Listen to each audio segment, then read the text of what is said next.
Chapter 5. Review of the Solar Race. Lomaharshana said, 1-2. Vaivasvata Manu had 9 sons, all equal to him in every way.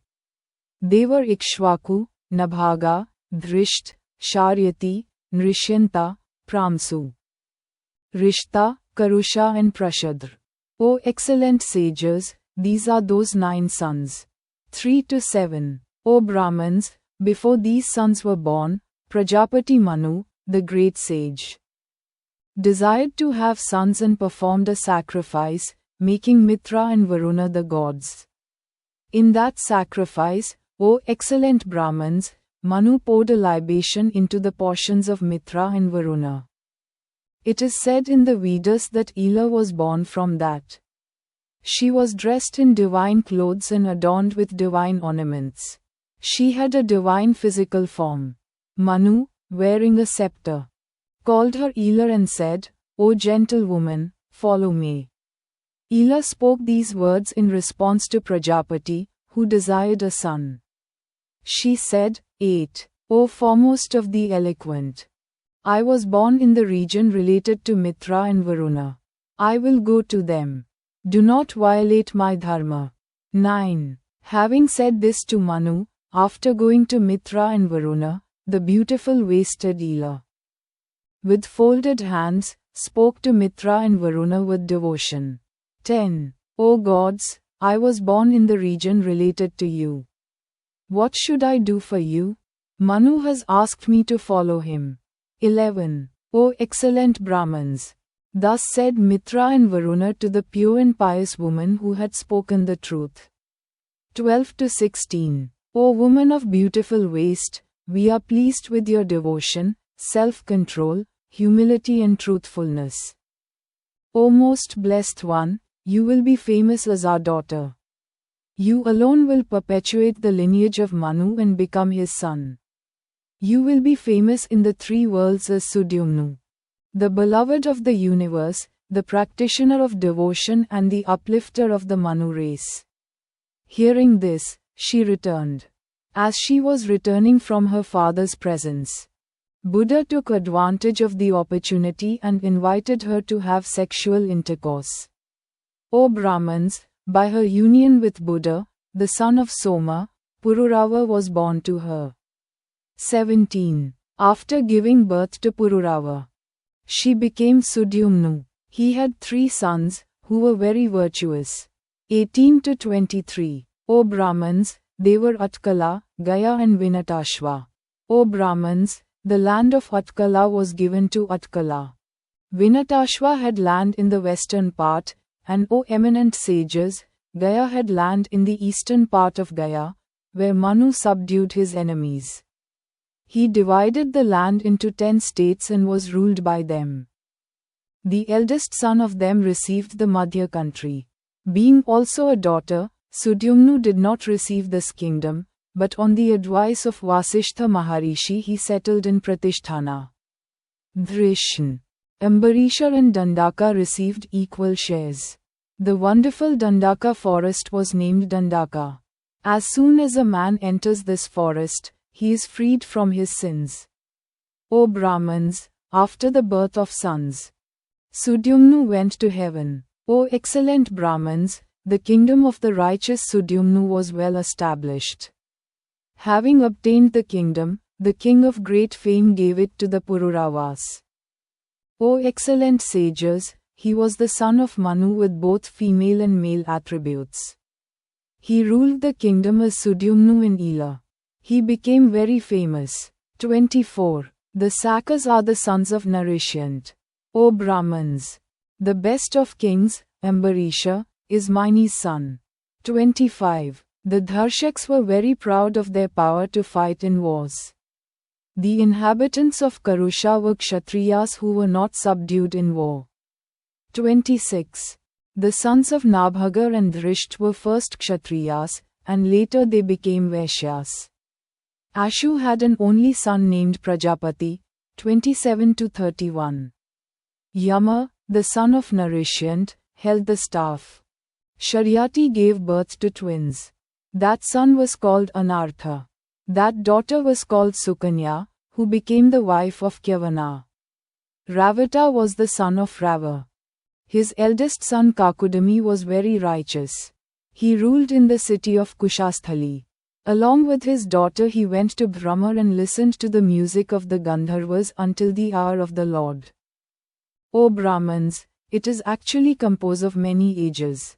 He returned to his city, which was filled with Yadavas. 32. It was transformed into a city called Dwaravati. It looked very beautiful with many gates. It was protected by the Bhojas, the Vrishnas and the Andhakas, whose leader was Vasudeva. 33-34. O noble Brahmins, Ravata realized the true nature of existence. Having married his daughter Revati to Balarama with good auspicious rituals, he himself went to the peak of Mount Meru. He stayed there and performed penance. The righteous Balarama was very happy wandering in the company of Revati. The sages said, 35-36. O great sage! Why did old age not afflict Revati or Ravata Kakadman even after the passage of many ages?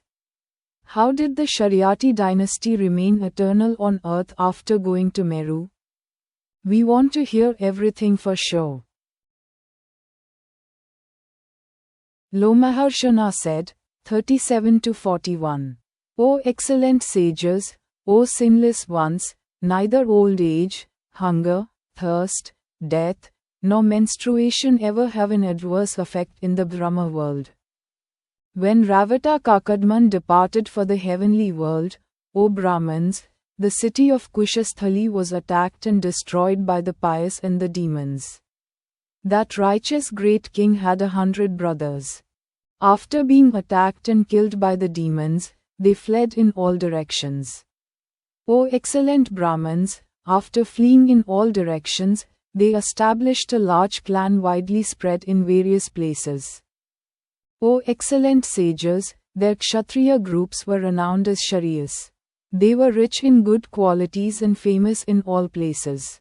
They entered dense forests everywhere. They were of great prowess. 42-46. The two sons of Nabhaga and Rishta were first Vaishyas, and later they became Brahmins. The Karushas, the Kshatriya sons of Karusha, were not subdued in wars. O noble Brahmins! Prishta violently injured his guru's cow and due to his guru's curse he attained the status of a Shudra. Thus, O noble Rishis, the 9 sons of Vaivaswata Manu are narrated. O Brahmins! When Manu sneezed his son Ikshva was born. Ikshva had 100 sons, who distributed gifts of wealth in abundance. Among them, Vikushi was the eldest and he was endowed with great valor. He was a great lord, unusually versed in religious virtues. He became the chief of Ayodhya. He had 500 sons. The eldest of them was Sakuni, 47-50. They were very powerful and protected the northern region. O excellent Brahmins, there were other administrations in the southern region consisting of 58 people.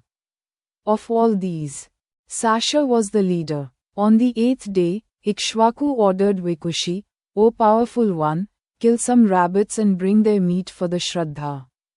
O Brahmins! After intending to perform the Shraddha ritual, before performing it, he ate some of the rabbit meat intended for the Shraddha. Hence, he was called Sasha. He was banished by Ikshvaku on the orders of Vasishtha. 51.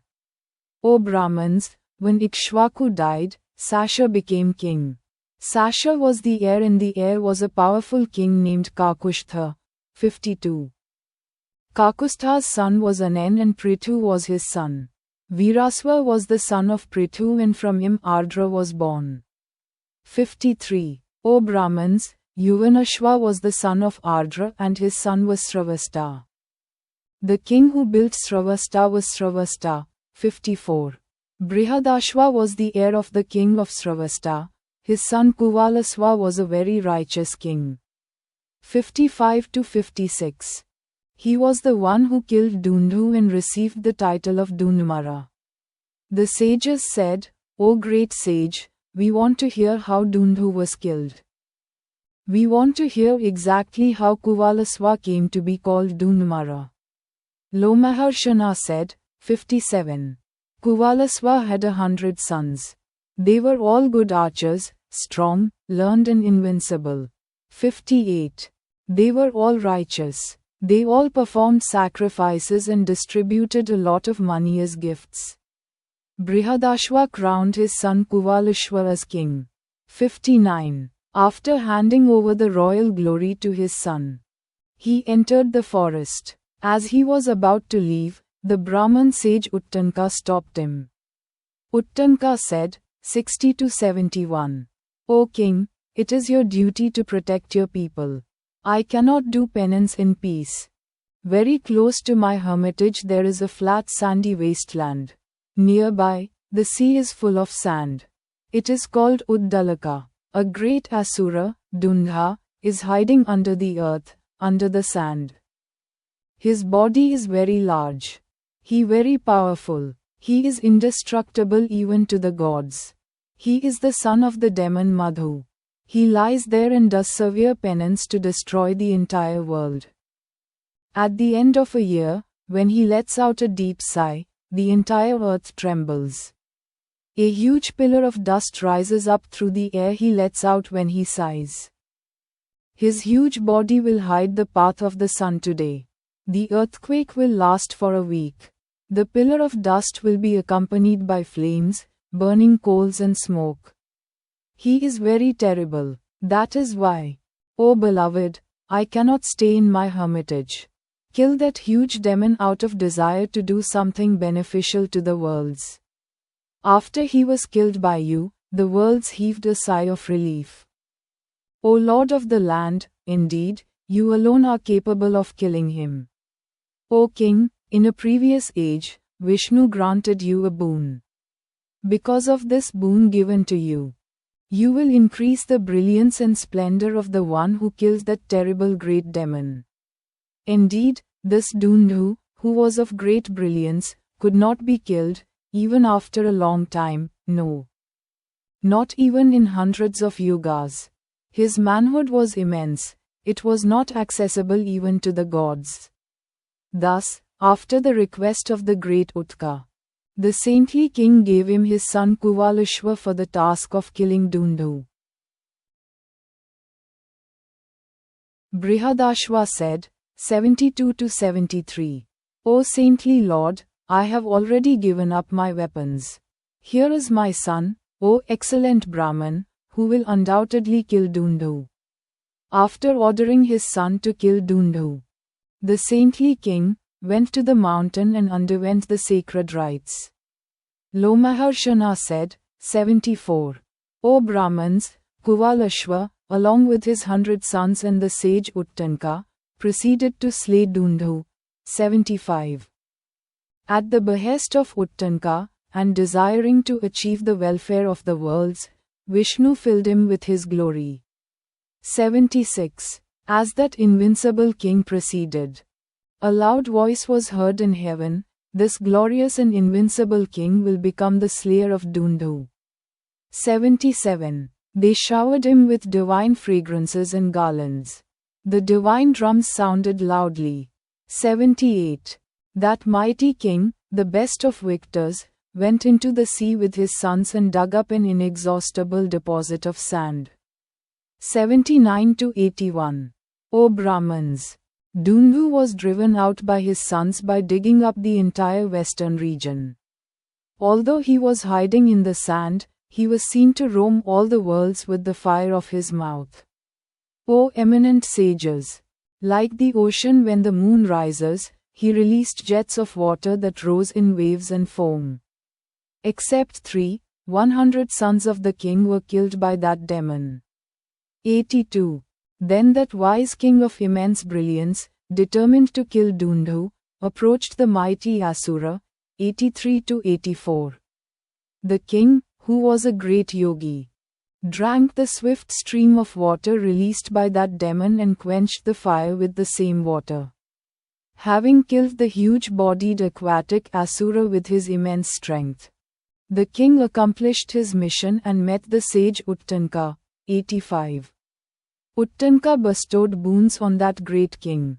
He bestowed upon him inexhaustible wealth and invincibility at the hands of enemies.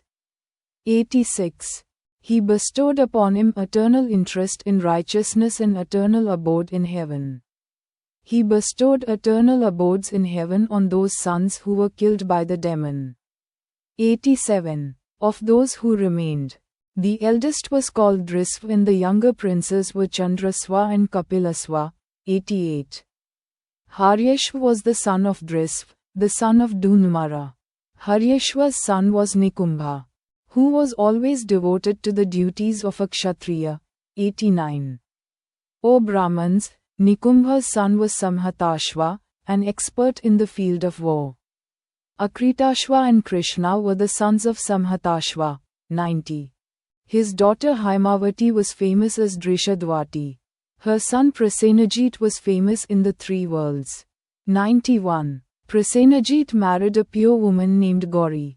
She became a river Bahuda due to her husband's curse. 92. His son Yuvanashva was the lord of kings. Yuvanashva's son Mandhata conquered the three worlds. 93. His wife Chitrarathi was the daughter of Shashabindu. She was also called Bindumati. She was a pure woman and in beauty she was unmatched in the world. 94. That pure woman was the elder sister of 10,000 brothers.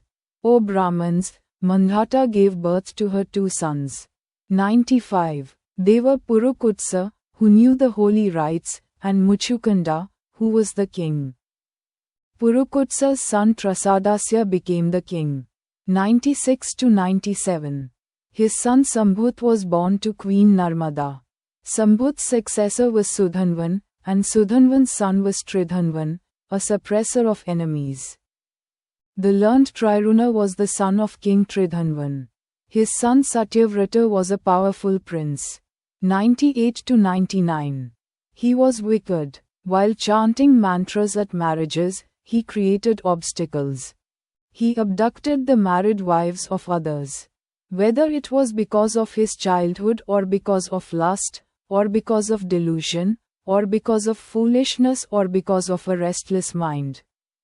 He abducted the daughters of many citizens for lust. 100. Calling him, O scoundrel, many times in anger, Triruna banished him because of his sinful deeds. 101 to 102. Thus banished. He asked his father, where shall I go? He asked. He said, he asked many times. The father replied, go and live among the Chandas. O you who defile my family! I do not want a son like you. Having thus commanded, he went out of the city as per his father's instructions. 103 to 109. The holy sage Vasishtha did not stop him. O Brahmins, the brave Satyavrata, who was banished by his father, was living near the slums of the Chandas.